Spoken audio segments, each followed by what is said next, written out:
کۆبوونەوەی ئەمڕۆی تایبەت لەگەڵ فەرمانگە پەیوەنددارەکان ئاسایش پۆلیس شارەوانیەکان دەستەی گەشت و گوزار یەکە ئیداریەکان تایبەت بوو بە بەرنامە و پلانەکانی ئێمە بۆ جەژنی ڕەمەزانی پیرۆز و چۆنیەتی دابینکردنی خزمەتگوزاری پێویست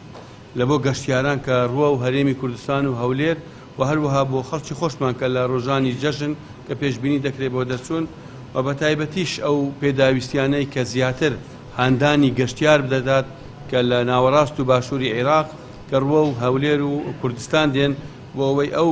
کەم و کوڕیانەی کە ساڵانە ڕوبەڕووبینەوە و ئەو تێبینیانەی کە هەبووە بۆ ئەوەی چارەسەر بکرێت. گەورەترین برنجێرخانی گەشتیاری لە کوردستان لە هەولێرە کە دەتوانێت ژمارەی 1,000 زۆر گەشتیار داخل بکە کە 45,000 بێت یان ئەسرە یان سەری کە لە فندقەکان جێیان دەبیتەوە. بە تاکسیر تاکیدی هەبووە لەسەر بەشێک ڕێژەیەک لە حرەکەی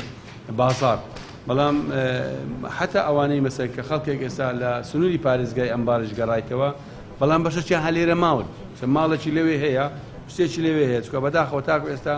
هەم لە ڕووی ئەمنی ئیستیقلالی تەواونی لەو مەنتەقە هەم ژێرخانی خزمەتگوزاری لەو شوێنانە چانە بوویتەوە.